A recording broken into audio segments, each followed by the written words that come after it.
We're there. Yay! Good morning. What's up? What are y'all doing up so early? I hope they can hear us. I hope so too. Somebody Can you let give us us a know? sign. Yes, if you Give can us a hear sign. us. Jesse did all of his computer stuff. He could have easily screwed that. Yes, very easily. So, a couple of things. One, we're talking about busy versus impact. Yes. And we have this stranger here. We kind of pulled her in. She doesn't even know what we're going to do to her today. I am just here. Yes, here. So where are we, Jennifer Lacey? We are at a cabin on the lake, thanks to Yesenia and her connections. And so we are doing our reciprocal propulsion weekend, and Ms. Demetria is here to hang out with us this weekend and do some mind shifting, growing, a lot of fun stuff. And as always, when you join us for the weekend, you get to be on the live show. So she is with us this morning on the live stream. Yes, and you couldn't wait, right, Demetria? She thought she was getting out of it. I'm like, no. Here's your seat right Like, I here. got my laptop. I can watch. I'm gonna watch out on the deck. Yes. So we are going to be talking about busy versus impact and expecting the tribe to really bring the heat. It's like last time, we had a lot of people We bringing had a a whole lot of bunch of stuff. conversations.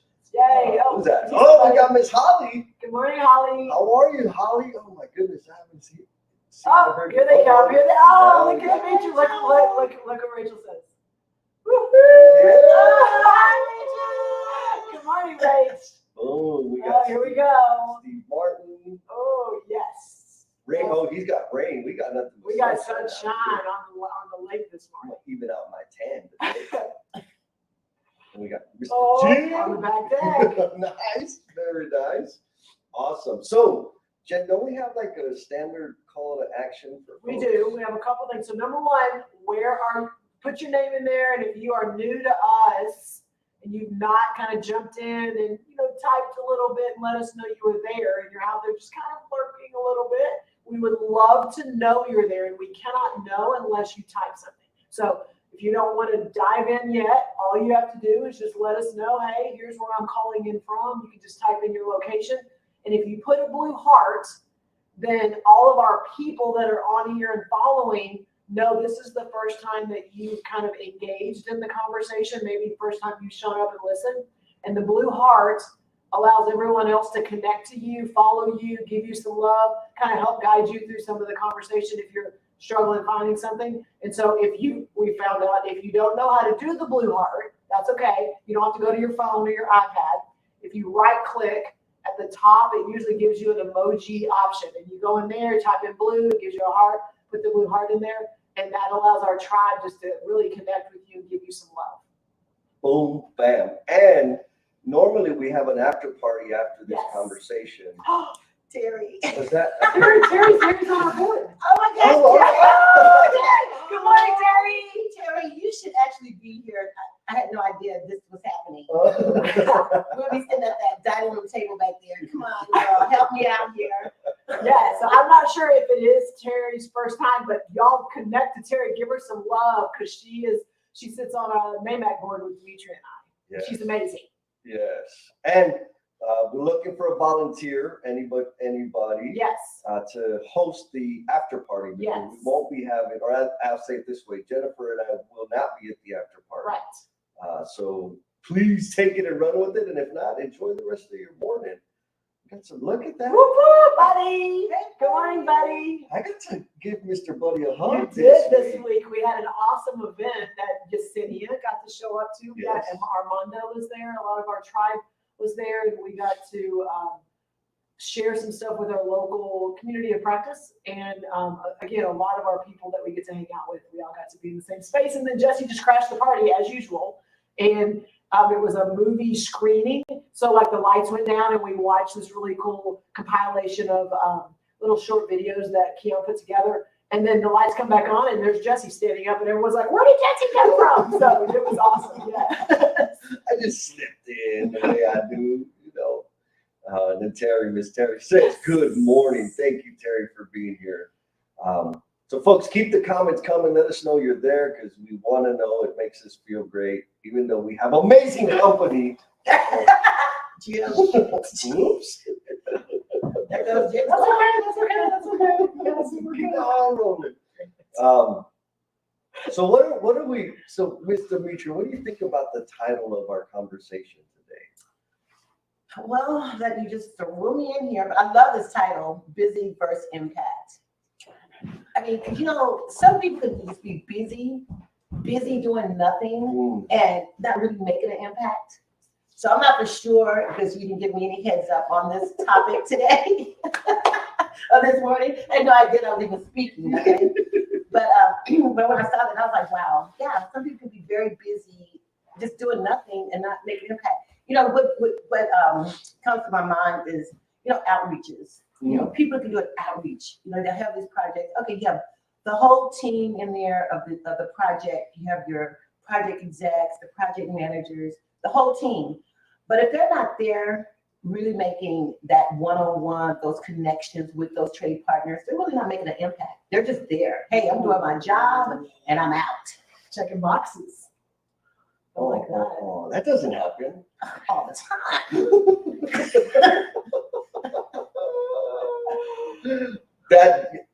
I think you nailed it. Well, that's exactly what we want to be talking about. Yes. Like, That's exactly where our conversation started, and then it led into how do we need to dig into this a little bit more. So you've probably seen the show once or twice. Yeah, of course. So can you hear like the reverse beat going? Me back in that bus. Yep. It's coming. But before we go there, Justin coming in from Nashville. Good What's morning, up, Justin. Mr. Collins. He was in Austin this week, connecting with some of our tribe. I saw him down there with Felipe and Brian Melcher. And Yes, I have my buddy. Oh my God, Lester McKenzie, who I used to work with. He had a spot, and I'm like not excited because I missed it because Lester is awesome. So, Colin, you have to give me the cheat notes on that, how he came across, because that dude's got it going on. Man, we got do. Dog and Pony Show. Yeah. Oh, yeah, we know about those. And then we got Bruce Fishnets for us 2024, baby. Hell yeah. And Colin saying, yes, he got to see. Oh man, Lester's freaking awesome. I mean, I was this close because I'm in San Antonio. I mean, it was one of those two. I'm just because Brian's like, I'm in Austin. I'm like, ooh, what do I got going on? Oh man, it was. I was flying into Dallas. It didn't work out, but I did get to spend the week with some amazing leaders out there. Well, Sarah, thank you, Sarah, because I know you made a comment because Jesse screwed up the time zone. So thank you again for hey, this doesn't look quite right. So I'm glad we got to reset that this morning. Yes, that was the second lead. I'm blaming it on the allergies. The 3 looked like an 8. So I scheduled it for 3 a.m., not on purpose. Anyways, we're here now, Sarah. Thanks for pointing it out because I would have missed it for sure. So, Jen, where did this, what's the origin of this topic? This conversation. So, Jesse and I talk a lot. And again, we're talking about the things we have going on. And he pointed out in one of our conversations that when people ask me specifically, Jennifer, what do you got going on? What's on your plate? My first response is like, I'm busy. I got a lot going on. And it's not that I'm not doing a lot of impactful, influential things, but that is my default. And we started digging into why is that my default? Because it's almost like this armor, this thing that protects me. And we started talking about what does that mean and why do I say that? Because I know I'm out there doing some really amazing things.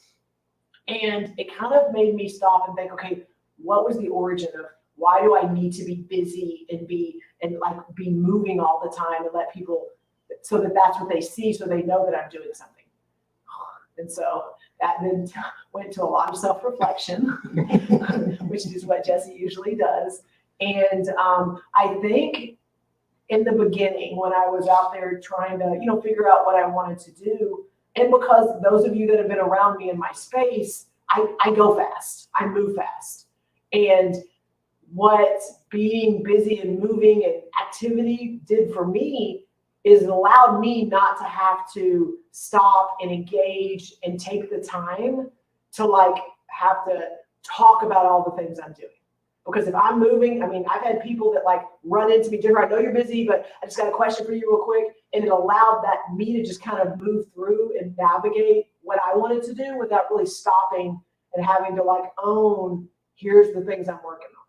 And I know that like gives you all a little bit of insight and it's a little vulnerable because that doesn't mean I wasn't doing things, but it allowed me to kind of live on the surface and kind of skate around and not have to really dig into here's the value, here's the, here's the things that I'm specifically doing that are going to impact these things. And it became kind of a default as to how I engage with people so that I didn't have to stop and really have an engaging conversation with them. When Demetra, you've known Jen for a long time. What did it feel like witnessing that? Was it obvious or?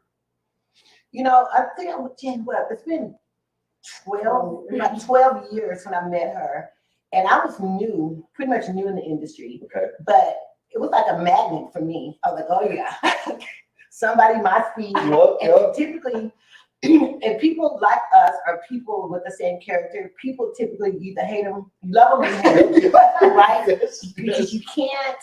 They're gonna be in the room. They're gonna talk. They're gonna say the stuff that nobody else is gonna say. They're gonna draw the people to them. And some people just, she's always been that way. And some people just can't.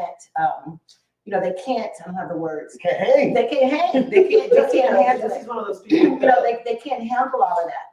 But I was talking to my mentor in Atlanta just yesterday about her, and I was talking about the lean LCI because he's have a challenge he has to do on his job, and I was like, man, look, when Jen was doing this, blah blah blah, and now she's doing this, blah blah blah, and he goes, I want to meet her, and I'm like, look, it started with the network on the SMPS, remember that Society of Marketing Professional Services, and that's when I started meeting her and Amanda, and it just led from one thing to the other. And then, so I wouldn't say that because she does not just go do busy stuff. If she's not making an impact, she's just not going to do it. Mm-hmm. So she's always done it. And I think with everything that has happened with this tribe, No BS tribe, and it really just surprised me that even like her, me out here with her, and I feel like this is y'all's talk show. But this is like a talk show. Yeah. But it's really surprising. Usually that's not her out there. She's like back here. She was never like out there in the front. You remember that? Oh, yes. And again, I will own it. And Jesse knows this. Like my happy place is like here outside, sitting by the water with no sound, nobody in my face, no engagement. And that's weird because that's not what you see. That is not and it's not that person out there that people see is not me. It's just when I do that and I'm going, it drains me. And so I then have to like take the time to be away to rejuvenate. And when you see me and you engage with me, you are not aware of that. Yes. Well, let me ask you this, Jen. In terms of how often do you get lost in the busy? Oh, it's a lot because all of you know, like squirrel. Like if I am not intentionally like focused on here's what I have to accomplish today, and that's what I have to do. But when I forget or I have a lot going on, so I have a lot going on, and so I don't like take the time at the beginning of the day to like here's the things I need to accomplish today. It's email, it's this, it's let me jump on a call, it's let me take care of this, yeah, let me go post it. Like it will go on for hours, and in the end, I'm like, well, crap, there's the other 8 things that I needed to get done today that are still sitting there. And for me, I have to be intentional at the beginning of my day, every day, on here's the goal, here's the things that I have to accomplish, here's the things that people are relying on me to get done, here's the travel, here's the stuff, what does that look like, how can I make all that happen? And sometimes I have to say, I've learned that I have to say no, or I have to delegate. And those 2 things were very hard for me for a very long time, because when I said no or I delegated, in my mind, it took away my value. And like, for me, it wasn't someone said that. It was then if I'm putting that off on someone else and I'm not able to do it, I'm not capable of doing it, and people are going to see that I'm not able to do my job. That's the vein that I want to be poking on for all of us. And Steve Martin and Sarah have a comment. So Okay. Steve says, Demetra, you mentioned outreach. So in the context of busy versus impact, he's wondering, instead of outreach, would in-reach be a better mindset? Demetra, what are your thoughts? Oh, absolutely. And when you say in reach, that's meaning coming to, let's say, an association like NAMAC. So you're coming into NAMAC and you're vetting out those members, or you're coming to me or anybody on the board or whatever. Like, who do you have? If you need a plumber or electrical or HVAC, whatever, I mean, you're a painter, taper, whatever. So to me, that's in reach, right, Steve? And you're gonna say, hey, this is what I'm looking for. Who do you have? Now you're reaching out to me or the associations, whoever it is, NAMAC, RHCA, RBCA, whoever it is, and you're asking for a specific, whatever, trade contractors, professional services, and then you're gonna come to them. We're not gonna have to have this big community engagement to say, you know what? We're gonna have this outreach. We're looking for certain trade contractors with certain certification. They look a certain way. And my job requires us to do this, so we've done it. But the in-reach mean, man, that's pretty intentional, the way I feel. Yes. Well, you're not having to go sell yourself. Exactly. And I just want to know that Demetra said trade contractors like 5 times in that conversation. That is not where she started, because it was subcontractors, and we've now made this transition because she's hung out with me too much. You know, that's right, because you know, a lot of contractors would come into the meeting. Oh, I'm a CMAR. I'm a CMARS contractor. I'm a general contractor. But no, you're not. You're not a general contractor, or you're not even a super sub at this point. So yeah, I definitely understand the difference between trade contractors. And you get a lot more work when you actually know what you bring to the table.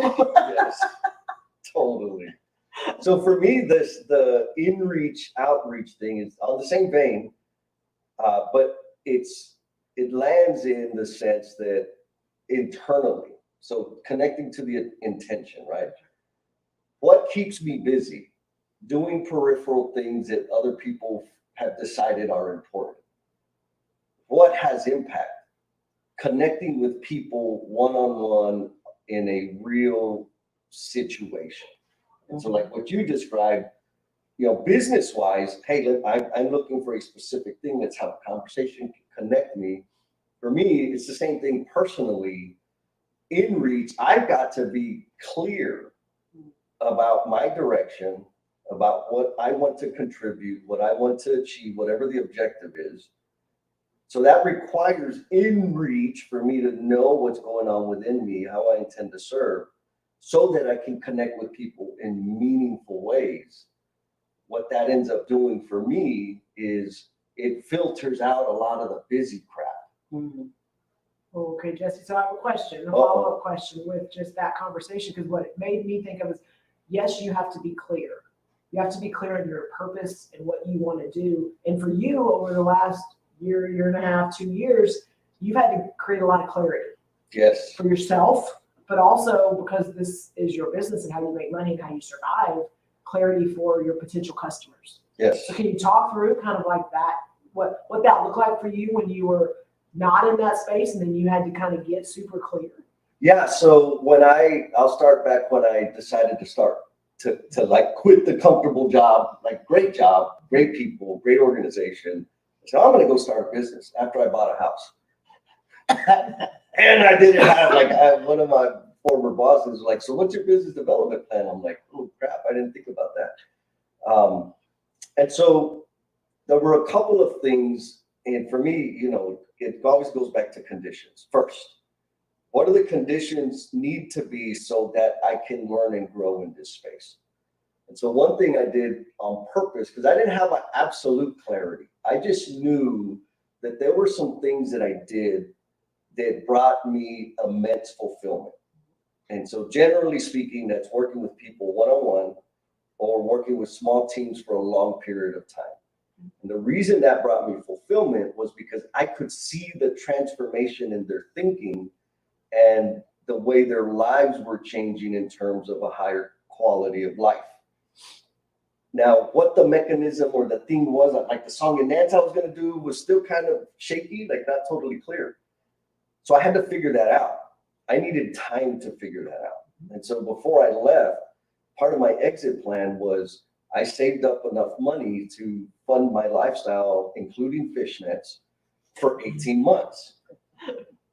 And what that did was that enabled me not to take busy work. And what I mean by busy work is it enabled me not to take work with people that I'm not aligned with on efforts that I know won't provide long-lasting value. Yes.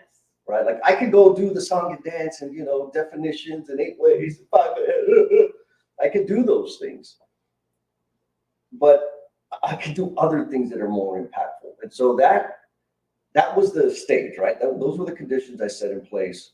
Fortunately, my network, the people that I'm connected with, believed in me and they saw. It's kind of like this question of, this whole branding question. People keep telling me what my brand is. And I'm like, awesome. Can you tell me that again? Because I don't know I really don't know. And so it's this thing that I was able to stop being busy so that I could receive the signals from the people that I wanted to serve. And the signals directed me towards the value that they were seeking that I could provide to them. Does that make sense? And then I started kind of, okay, what are all these other things that I know and how do I package that so that I can do that in a sustainable fashion? And so that's how I got down the road, which does require a lot of no's. And also because I'm obsessive about ideas and I get excited about a new idea and every idea I have is freaking genius. I had to put systems in place to no, not that idea, not right now. Nobody's asking for that. Nobody's responding to that. Just leave it alone, put it on the shelf. You can come back to it. Because otherwise it'll keep me busy. And so one of the hard parts that I'm learning or practicing daily is it's easy for me to confuse activity with impact. Oh, yeah. Right? Yes. It's easy for me to say, hey, I know we have this call, but we're gonna have about 20-minute breaks here and there, and I could work on the website. I could. That's just activity. It doesn't accomplish anything. Sitting still and being present is going to have greater impact. I have to release my need for the activity and the instant gratification of pushing buttons and ooh, look, I added a new page. And so, I don't know, does that answer the question? No, it does, but it also opened up some other things on, one, the need for, and you said kind of the need to be still in the present. Thanks for the warning. Perfect timing, Bruce. I'm sitting here. She's used to it. I'm sitting here going,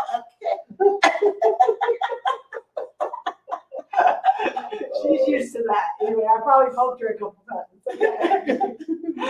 But yes, the need to be able to be still and be present, but also the need to take those moments where you got to pack it full of stuff and stop and reflect and not be doing something. And so again, I want to challenge, and we can dig into this more. Jesse, I know you reflect by journaling. Yes. And we've kind of talked on that on some previous shows, but that time to get away and to really be in your own space. So you talked about stopping and being present and being with the person in front of you, but how often do we do that with ourselves? Yes, in reach. And I mean, just that finding that time where you are, again, Demetria knows, this has been almost a year where she's been committed. I'm going to come to the weekend. I'm going to come. And then life happens.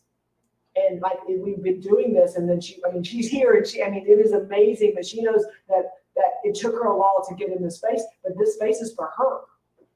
And so, like, what are we doing to be able to stop and go, okay, I need to be here and I need to be present with myself.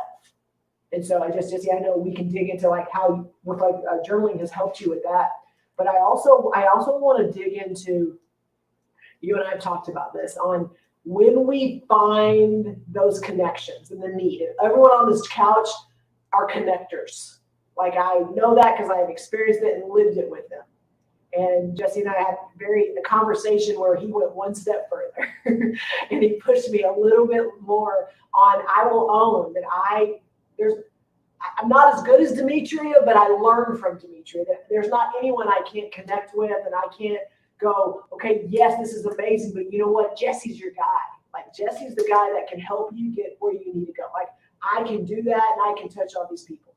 And Jesse pushed me and goes, okay, Jennifer, that's great. And you can be a connector, but how often are you using that connection and then putting them off on someone else to not be in that space and own the impact you could have with that person?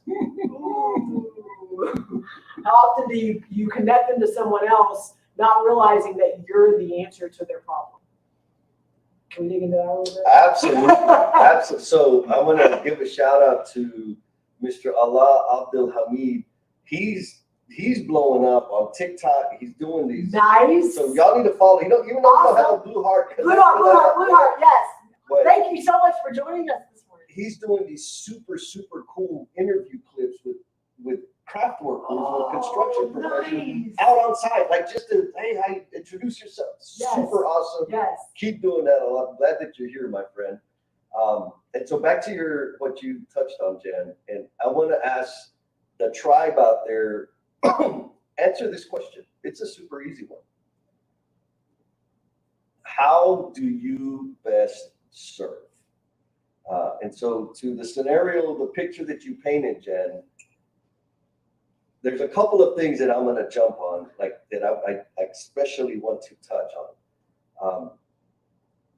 My money right now says people are going to struggle answering this question. And it goes back to what you talked about, right? Like Jen, connector can, you need to talk to, you need to talk to, you need to talk to, you need to talk to. But she's got immense value that she's unaware of or hasn't embraced, one or the other, both, maybe one than the other, that needs exploration and needs development, which means it's uncomfortable. She has this other thing, and this is a human thing, this isn't just a Jen thing, that she's gotten freaking great at, which is going to get her praise and make her feel like she accomplished something.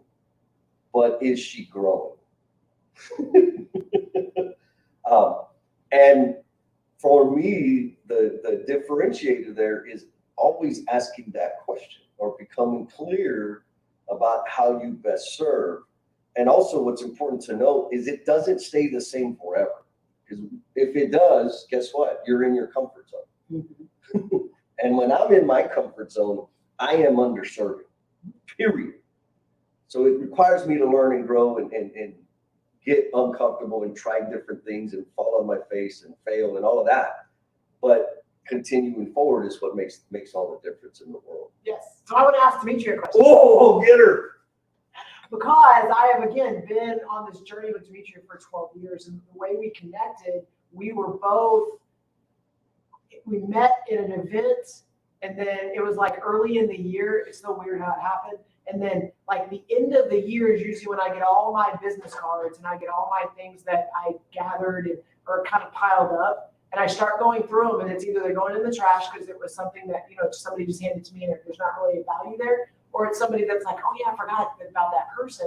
And it was the end of the year. And so I go through, and any of those that I feel like there could be a potential, I email them and just, hey, I know we connected at this event. Would you like to grab lunch? And Demetria was one of those people. And we connected and we met for and hadn't seen each other in 8 months, sat down for lunch, and an hour and a half later, I felt like we at that point were best friends. We loved each other. And then we went back to our potential, our offices that we worked in, pitched an idea, brought our leaders together, and within a couple months, we were going after and winning a JV job at a healthcare system with both of our firms. Like that, it was really, that's how it happened. And again, Demetria's value and what she was bringing, Demetria, I want you to talk through, and this is gonna be a little hard for you, a little uncomfortable, but like the value that where you were, I mean, it was, document control, like that's where you started. And then worked into this BD thing that somehow you just kind of fell into, and then realized you had this magic fairy dust that you were able to do and interact with people. And then how that transpired into what the heck you're doing right now. Wow, that's a lot. I know. Well, I thought the question was how best do you serve? Yeah. I don't think it hasn't changed. It really haven't, and it hasn't changed. And it's interesting. I really hadn't even thought about it, but I did when when the market crashed, when it did, I had to find something else to do, and I ended up in construction. I knew absolutely nothing about construction, but I used those resources, and like she said, I have to know. That's how I didn't know what SMPS was. I had to go. So Biz Now, that's where I met Jen, was at a Biz Now healthcare symposium, and those relationships that took off. And then I'm the same way. I just call BD for me, or meeting people is just very natural for me. It's just, I don't care what it is. I can sell this cup to you if I had to. I can picture this coffee cup. But so it went from there. But I think everything starts with that passion as well, because I think that if you you have to have the passion. And if the passion is not there, you wouldn't be able to move forward to do anything, in my opinion. So when I got into this industry, and that's all I wanted to do was business development, because I knew, I was like, dang, if I could do this deal with this person and go to Dallas ISD and get this deal for this guy, I'm like, oh, I'm onto something, right? And I was working but I was smart enough to know that I had to get with somebody to let me in to just kind of get the basic of all this craziness stuff in this industry that I'm in. And I did that. And the more I learned, the more processes I created, the more I visited project sites, the more people like, why are you in this OAC meeting? That's because I want to be in it. I had to really put myself in a situation. It was uncomfortable because I knew nothing, and it made me feel really stupid a lot of times. But now that I know I wasn't a stupid person, they were the more incompetent person, not me. But it just went on from one thing to the other, from BD to safety to and just fast forward to where I am now. Well, first let me just way back up. So when I was in this certain place for about 3 years, this girl here next to me, she's like, look, if you're gonna be in this industry and make a name for yourself, you're gonna have to do something different and separate yourself. And that's when it really changed. And that was almost 9 years ago. And here I am still doing it. So we went from the BD, being a connector, finding minority companies to connect with the larger GCs, when those requirements was there. Went to safety, I talked about the outreach, because that was like a big deal, outreach and community engagement. You have no idea. It's not a money maker, but it is a big deal. So I was like, man, it has to be more to it than this. So we went into safety, and then just different meetings where people like, oh, there aren't any there's no trade contractors with capacity. I'm like, let me take a stab at this. So went into that, and boy, did it kick my butt. Is it still kicking my butt? Yes, but it's so rewarding because yes, I'm that yes person. Yes, we can do this. And she just made a comment about trade contracting, because that's what we are. We are a trade contractor. I want to be a trade partner. And I want to learn everything that you do, from your schedule, your sequencing, your budgeting, the quality, the safety. So all these different things, because you have to talk that talk too, as most of you guys know. I see a lot of these names, and I know that you're in construction. So what some of that you have to, the way I serve also in this industry is I make people uncomfortable. I'm not gonna sit in your meeting and be quiet. I'm not gonna be that yes person. I'm not gonna listen to some of this rhetoric that didn't make any sense to me. You have to make it make sense to me, and then I'll be quiet. Because if you're not making it make sense, how can I bring value to our membership, to other trade contractors that I'm working with? It just has to make sense. And And I really like the name of this No BS Tribe, because that's kind of what it is. It's just no BS in this industry, and we have to accept that. And I think, I forget what you even asked me, but. Well, okay. Let me clarify. So she skated around it because that's what she does, and that's okay. I'm gonna ask a follow-up question. We've hung out enough to early on when we were going and she was talking, and I just was in a space with her, and that she can tell me I'm lying or not. But I looked at her multiple times and I said, "Girl, you are so much bigger. And you are going to do so many more amazing things than what you're doing right now." And she looked at me and she's like, "What are you talking about?" And I saw it in her 8-10 years ago. This girl that had no background in construction came in, and Demetria, what are you currently doing? Like, what is your business right now? What do you do? I am a painting contractor. We do commercial interior and exterior painting, tape, bed. And we also run a nonprofit leading the National Association of Minority Contractors DFW chapter. What is your point here? I mean, this is someone who had no background in construction, decided I'm going to get into this business, going to start BD, going to start connecting. She now owns her own company that does trade contracting and minority business. So then she's getting in connected with other places because of her business development relationships. And now she's out there bringing other people in and helping them grow their capacity. And she's out and being able to be the person that people are going to go and do work and do things in this construction industry. Yeah. Boom. Like, I mean, that journey, and that, like, when we talk about serving, and Jesse, you said it changes. Yes. And it's, where she was before, she was blowing stuff up. And that is, again, how we collided with each other. And we started, what can we do together? And she knows she would bring people in. We would make connections, and then we would go do work. We would do, and some of them worked out great. Some of them didn't work out so good, but we just kept going. And then she started seeing the things. She started showing up to the meetings, asking the very uncomfortable questions, and then digging in and wanting to read the contract and wanting to call people out because things that were in the contract they weren't doing.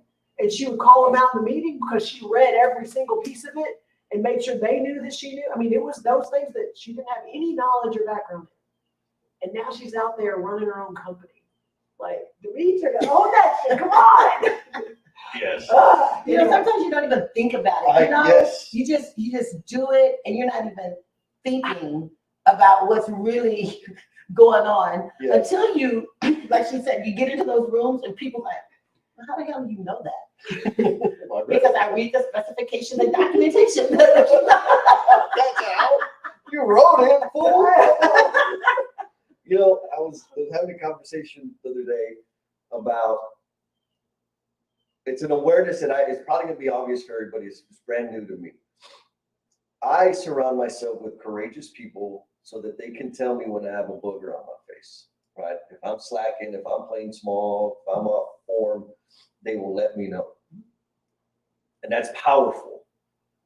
What they also bring, maybe not all of them, but what they can also bring is they can point to the gifts and talents that I have that I'm unaware of. So Demetria, you just touched on that. Like, you didn't even know it. And bam, here you are. So I think, there's some value, there's tremendous value in, again, are you curating your inputs? What I mean by inputs, I mean the people that put mouth noise into your ear, the media that you consume, right? Like, are you curating that stuff intentionally, like on purpose? I don't watch local news anymore. I used to watch the morning news from 5 a.m. to 6:30 a.m. It was the same stupid thing every 30 minutes, but I had to watch it because I needed to see the weather, public television, radio. None of those things do I consume anymore. Right? There are different people that I surrounded myself with. I surround myself with look at this, like I'm here with people, right? So it's the inputs, and I can curate that. I can select who those people are. I can be super selective in terms of, okay, this is the group that I need to help me sustain and stabilize. And I need to start finding another group to grow into the next thing, whatever that might be. And these people are going to help me understand the value that I can provide that I'm currently unaware of. Oh. Now, I'm going to share some of the stuff that the Yes, folks yes, put in yes. the chats, because this is what it requires. Mhm. It requires listening. So Terry says she best serves with her ability to listen and understand and encourage without judgment. That's her. Right? And then we got Steve Martin, Chief Marketeer, says, how do I better serve? Hashtag better serve. See first, then listen, then serve. Listen, In that order. right? Justin says, I think I best serve by listening, actually listening. And then Emerson, what's up, Emerson? Good Coming morning. in, he says, reads the room intentionally, which also requires intense listening. Mhm. And so, what are we listening to, right? So for me, you asked earlier, Jen, for me to get clear, I had to listen to me. What is bringing me fulfillment? I had to get still in order In to the busyness? in the busyness. I had to get still in order to hear it. Otherwise, it just sounds like another mixed signal. It just sounds like static, because I got all this other stuff going on and busy. Hey, you did good. Thank you for that. That was awesome. And I, okay, yeah. Oh, busy. And then I look back 3 months later and I'm in the same damn spot. I'm the same. And here's the thing. I felt like I was missing something. 3 months, 6 months, 9 months, 3 years, 5 years. I felt like I was missing something the whole time. On the surface, everything looked great, but I didn't feel full yet. I had to slow down. I had to listen to me. And also, like everybody just shared, I had to listen to other people. I had to listen to let those signals in so that I could refine how it is I'm best serving others. And so that's the other thing, right? I left that word out, but it's service to others. Whatever that is, for me, that's the point. I had to go from this state of mind of focusing on achievement and accomplishment, because that was only for me, right? Jesse's freaking awesome. Jesse, look at those fish nets. He's bad. And then, so transitioning from accomplishment and achievement to serving others was the difference, the biggest change I've ever made in terms of mindset that has led to where we're at now. What do you think? Yes, and so you gave us a challenge probably a month ago, because we have a group of us that do a lot of, good morning, Renee. We do a lot of, we call it emotional bungee jumping, but it is also an opportunity to be able to learn and grow in our facilitation, in our listening, Justin, in our, in the way that we ask questions, things like that. And so in this group, this community that we have, we get challenges every month. And Jesse, he pulls these from a way that he gets feedback in his own space. And last month's challenge. So how do you best serve? We've asked you that. How do you best serve others? A way that you could get that if you don't know. If right now you're struggling with I don't know how I best serve. And that's okay, because a lot of times, sometimes we don't, and we can't own something if we don't know it.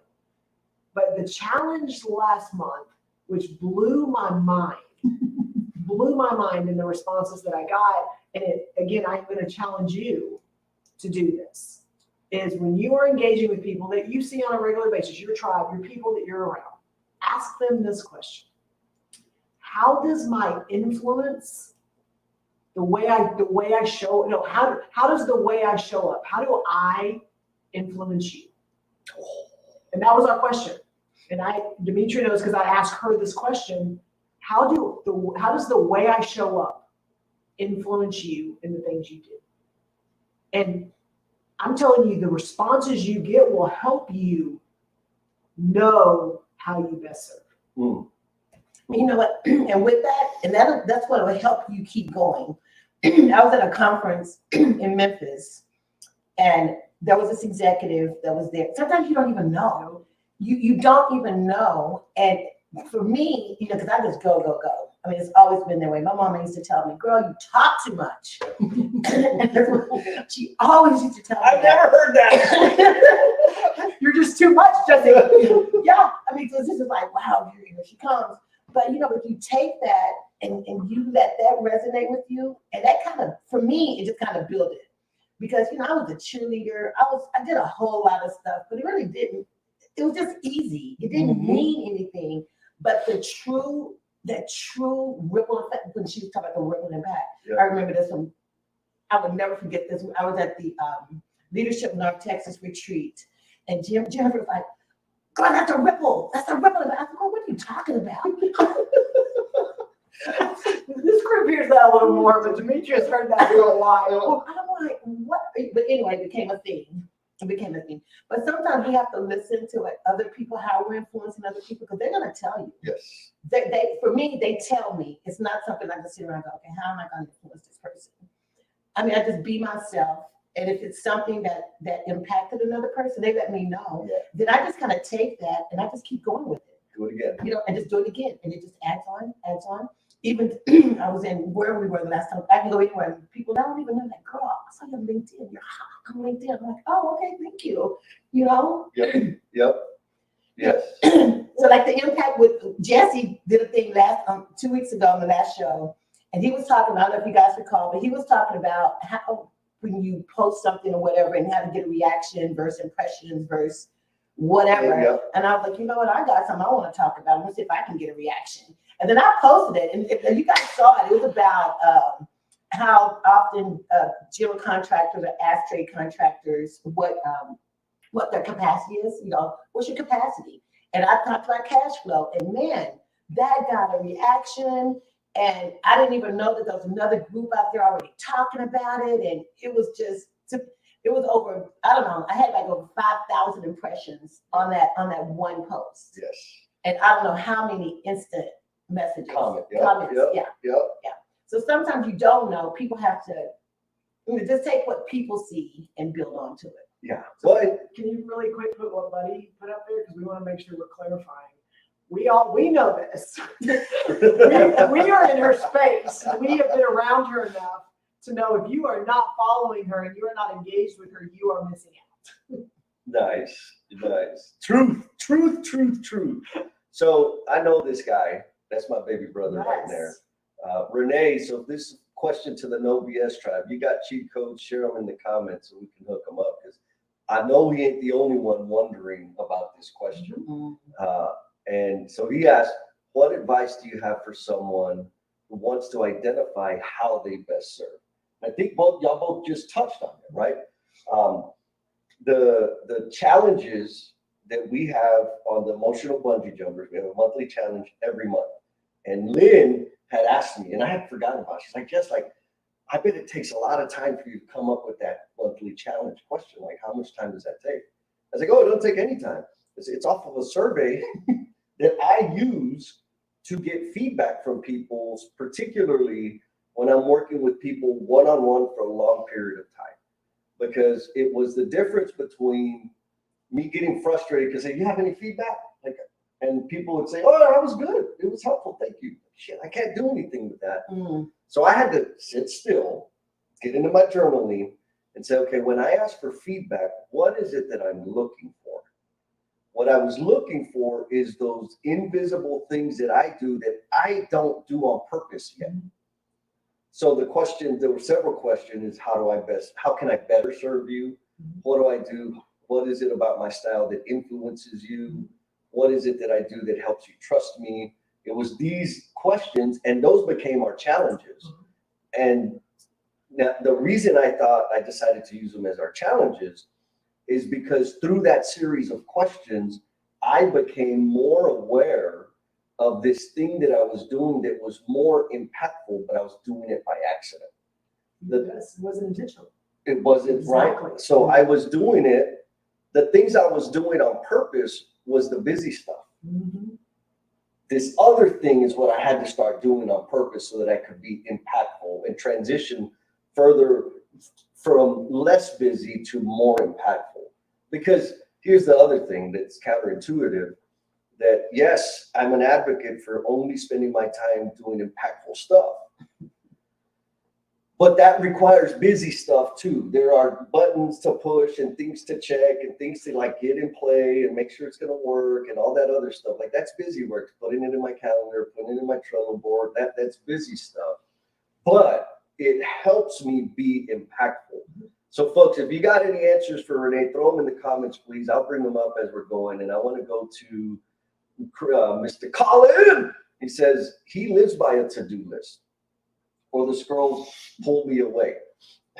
And so I want to be clear, like a to-do list for me can keep me in a hyper busy state.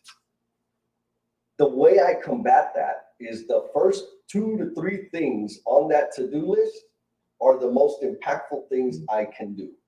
Are they the very first things I do? No. They're the damn things that I'm going to do before the day ends. Sometimes it's just one thing.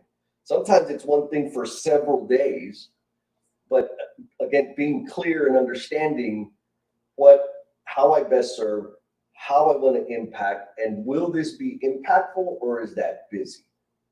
If it's busy, it can get pushed till tomorrow so that I get the impact that I wanted to get in today. Can I ask you a question? Yes, ma'am. So I love this conversation because that doesn't, we want to make sure we're clear. That doesn't mean get rid of your busyness. Right. It doesn't mean get rid of the stuff that is not the stuff that's impacting and influencing all those people. Because we all know that administrative things, those things, they still are in our lives. But just you had a process and you kind of let me be a part of it as you were figuring it out, and it changed. But I loved it because you were just like, how many things can I get done in a day? Oh. And what that looked like to you, and then how you refined it, and how whatever. Can you talk through that a little bit? Oh man, yes, you make me spill the beans. So it happened during COVID, during the lockdown. So my job required me to travel all over the country and do awesome stuff. And then they said, no, you need to stay your butt home. Damn it, okay. And figured it, which was good because I learned how to use Teams and Zoom, and like they forced me to. So otherwise, before that, I was like, there's no way. All that virtual stuff sucks. It's all got to be in person. And here we are doing a live stream every other weekend. Anyways, so in my head, I'm like, okay, all the reasons that I was eating garbage and not exercising and not sleeping are gone because it was because of work and travel.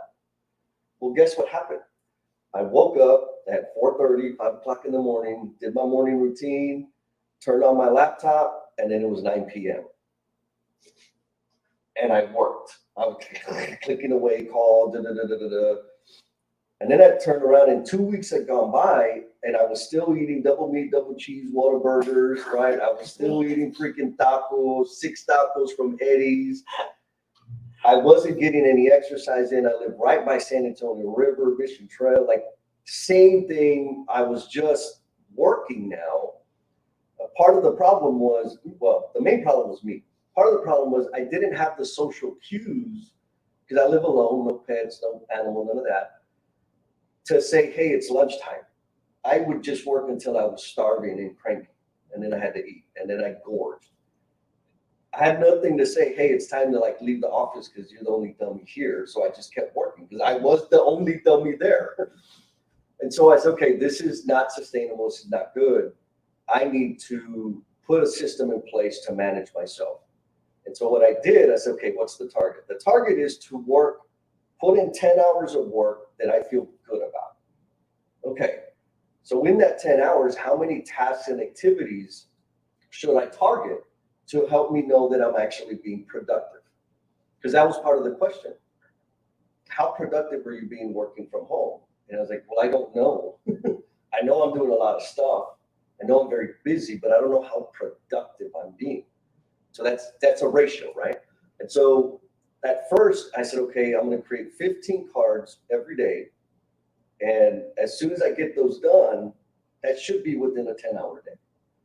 And so that's what I did, including lunch. Lunch was one of those, and a walk was Every one of those. activity. Right, every activity. And I was able to get those done between 9 and 11 hours, maybe 12 sometimes. And so the first thing that popped up was I would get distracted with an idea as I was working on something, and I would go chase the idea, which caused my day to be longer. Or I'd get distracted with the little request. Oh yeah, I got that. Let me find the email and I'll send it to you. And there it goes. So the first thing I did was I created another column on my Trello board. It's called Idea Incubator. So when I got that little idea or little action at somebody, I put it over there, and I was not allowed to touch it until I finished the 15 tasks. That helped. Now the other part was I was still a jerk on the phone. Like if I didn't have a scheduled call with people and they called like they weren't a card, I would answer and like, okay, what do you need? What do you got? And I was pushing hard To get back. to get back so I can get my thing done. That's not fun for people. They're reaching out. Right. So there's this famous lady that does like, I'm real busy right now. I got a lot going on. What do you got? I got a little. That's what I was doing.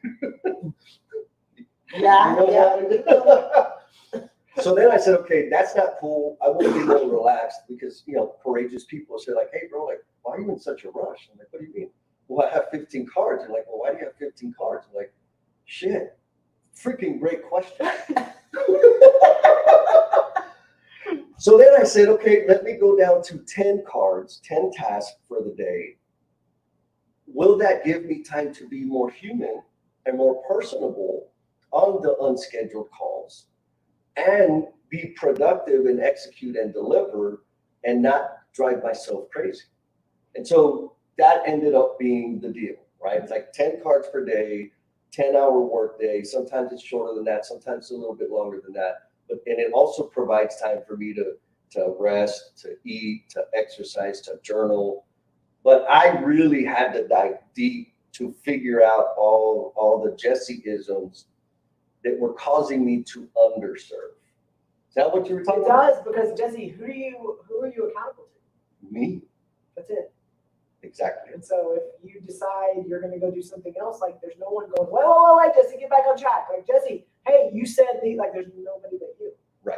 And so those cards, you putting those in, I love that you put those in place before you were ever at a point right now to where that's what keeps you on track. Yes. And you called me and said, hey, I went down to 9.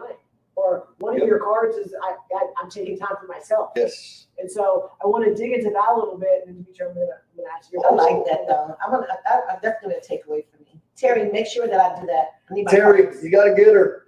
And so I'm going to dig into that a little bit more. That this may help, but I also you and I have talked about you spoke like on the idea incubator. Yes. And just kind of putting it off, and it's very similar. Some of you may like the parking lot. Yes. When we're at a stand-up meeting, when we're at a meeting where we have all of our trades, we're at the boards, we're talking about our weekly work plan and all those things. We all know things come up in that meeting that are important. We all know there are things that come up that we don't want someone to go, that's not important. We're not listening to you. It's not. We don't care. But we cannot use that time right then because it's very dedicated time. So we put it on the parking lot. Hey, this is what it is. Here's who's owning it. You show, I hear you, and we're going to attack that, but we're just not going to attack it now. Very similar a little bit to what you just said. Like, I'm getting it out of my head, putting it over here on the side, but it's something I'm going to go back to later. And so I love that parallel there. The other is you have got to make cards for answering emails. You've got to make cards for focus time. You've got to make cards for lunch. And I say those things because Rachel, who was on this morning, hopefully she's still listening, in my calendar, like, I've got to be so intentional. And it's not because like I need someone to be right there checking me and poking me and all that. But if you don't block that time out, it's so easy to get pulled away. It's so easy to get, okay, yeah, that's important, but so is this. And it's not even just setting the time. It's like you make that's what's driving your day. And I mean, just you and I talk about this all the time. It's so easy to get pulled away.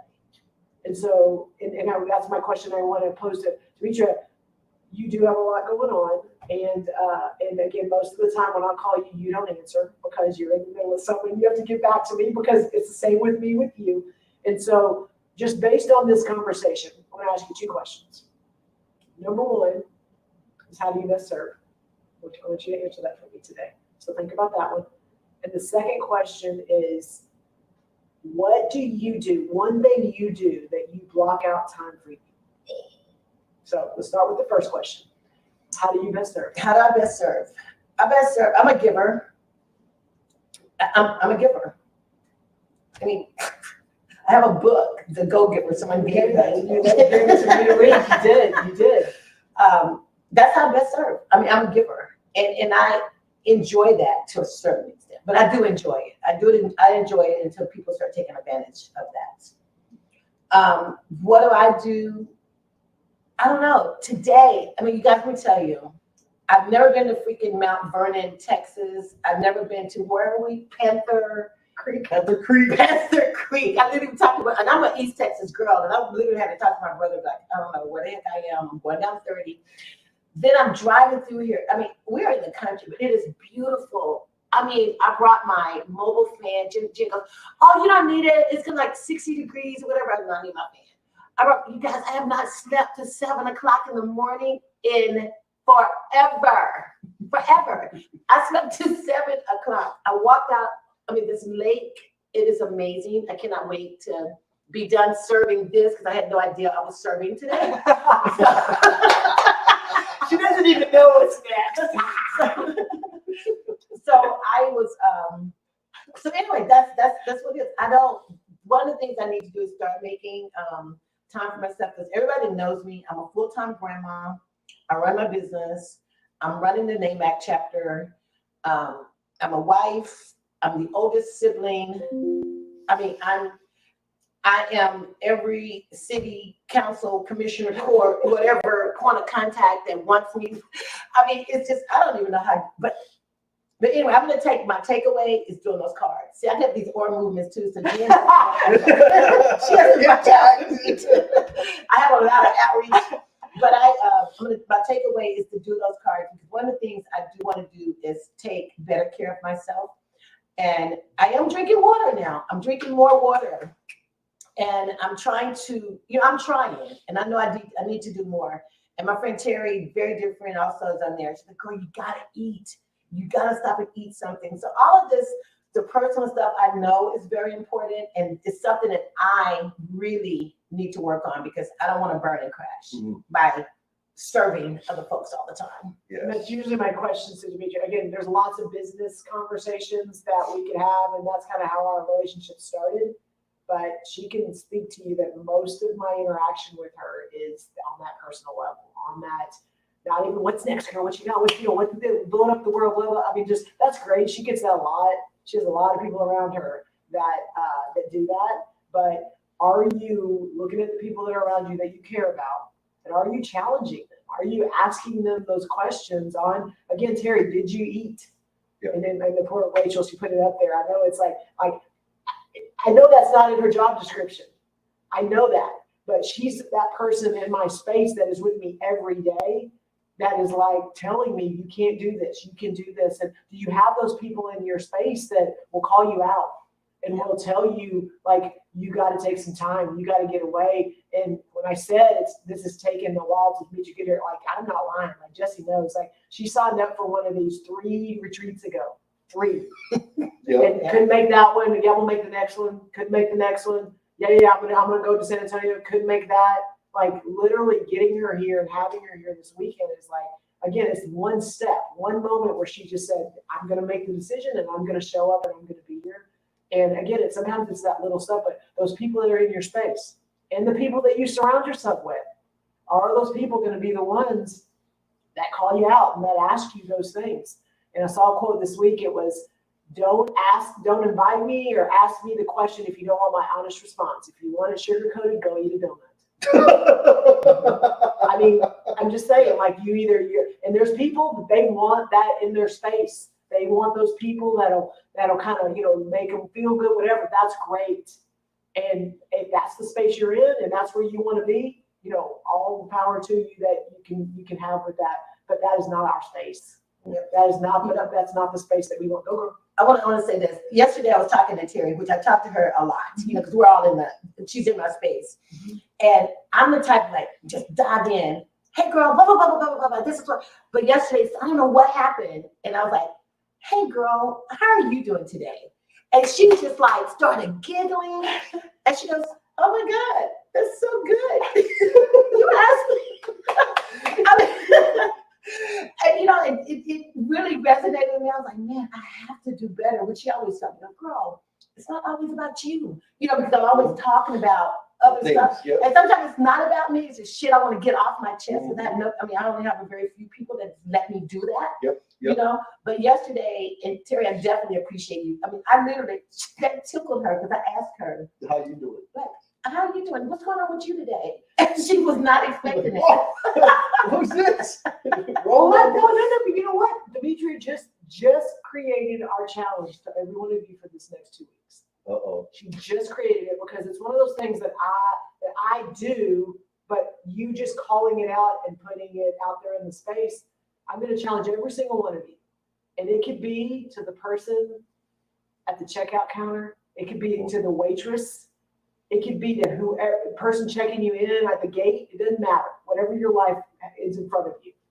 When you see somebody, ask them, how are you doing today? Because I've done that to people, and I'm telling you, number one, they're going to look at you crazy because they're not used to people asking them that. And then you ask them again, and you're going to get the responses you're going to get are going to make you see how valuable it is because people do not ask. They do not. They are like, it's almost like they're going through the motions, and these people are just a white peripheral noise. Yes. And you're going through it, and that, I mean, and those people have been, you know, maybe mistreated, maybe they didn't feel valued. And by you just that moment, like Demetria asking Terry, and you have those moments of, girl, how are you doing today? What do you got going on? Like, it will open up some stuff. Some people aren't there. They're closed off because of some, you know, trauma, things like that. But other people will go, girl, let me tell you. And then you're just, and now you've empowered them. Now they know. And then you truly listen. Don't ask. And then don't listen. Make sure you have the time to listen. And it was how are you doing? It was, I tell something, how are you doing today? Really? Kind of ask that, really? Ask that one extra question, see what responses you get. Yes. That's good. And I'm gonna try to do a double answer. Okay, do it. Justin, Yes. and then Renee asked that question earlier. So and it's just time to the challenge. Justin's asking, what is the relationship between being able to serve others and best serving ourselves? Yep, still working on that. Still working on that. So my answer, Justin, the way it come to pass for me is I first had to understand and start serving me. Wow. Put that at the top. Oh. And it's totally like uncomfortable. It felt selfish. I still have my therapist who's helped me tremendously to get there. But I had to and so when I say, how do I best serve myself? What I had to understand and embrace was what brings me fulfillment. What makes me feel like that's what the hell I am here for, and I just did it, and I'm gonna do it again tomorrow. Mm-hmm. So in order to get clear on that, and I do this every day, I have to ask myself, how am I doing? That's huge. Right? How do I feel? Why am I feeling this way? What's missing? What's all of that? And I accomplished it by journaling. There's a lot of, you can walk, there's all kinds of ways to get connected with yourself. But so back to Renee's question, how does somebody figure out how they best serve? You need to spend time with you, like alone time, quiet time. And I say quiet in the sense that things aren't stealing your attention. For some people, it's listening to freaking death metal, working out, right? Like, but if that's the zone that gets you in the space to really examine what's going on within you, that's the step. That was the first step for me to finally get to say, okay, what is, for 5 years I've been doing this job and I knew something was a little bit off and I knew sometimes I felt amazing. I had to ask, like, why? What's the difference? And I spent weeks chewing on that. And so that's the answer, Justin. It's, you have to serve yourself. Otherwise, like Demetria said, when we're out there over giving, over contributing, we are depleting ourselves. Our intent, and because here it's feeding the cats, right? Jen, you introduced me to that idea. Yes. When I'm out there, serving up all my value and all my sexiness and all that stuff, Keep coming people back. want more, Keep coming back. and it feels good to keep that cycle going. But I have to refill and recharge me. Stop putting the food out And there. stop putting the food out there. Because they're going to keep They're coming gonna back. keep coming back. And you know what? Not one person has ever said like, hey, fool, where's my plate? They go get fed somewhere else. Mhm. So the time that I take, like now, the target is an hour every day of thinking time. And sometimes I journal, sometimes I just think. An hour every day. 5 years ago, I almost had a heart attack thinking about 5 minutes every day. And so it was just a little bit at a time, a little bit at a time, Rachel, she and I had a conversation about it. She's like, I really want to focus on, like, okay, can you give yourself 5 minutes in the next week? And if that's where you're at, that's awesome. That's it, yes. Do it. Start with And then something. celebrate it. Jen, when you and I started talking about this type of thing, you're like, well, I only did it 3 days this week. Wait a minute. You did it 3 days this week compared, yes, your goal was 7. But the last 20 years, you've done 0. Yes. So 3 days is Yes. tremendous. And it's a constant thing. And so then I learned, okay, how do I recharge? How do I get clear? How do I, do what I need to do so that I can go and serve others in the best manner possible? And again, the word possible, because I'm learning and growing every day. And if I miss the mark, guess what? I get to go Yes, do it again do it tomorrow. again, right? I get to do it better tomorrow. So that's the thought. There was some other Amazing stuff. great yes. stuff up here that we weren't able to bring up. Sarah, I was going to answer this question, but Jennifer said, no, we're out of time. We'll put that on a future show. I have a feeling our next one's going to have some stuff about stress and stuff, so that could actually lead into that. Yes. So closing thought. Demetria.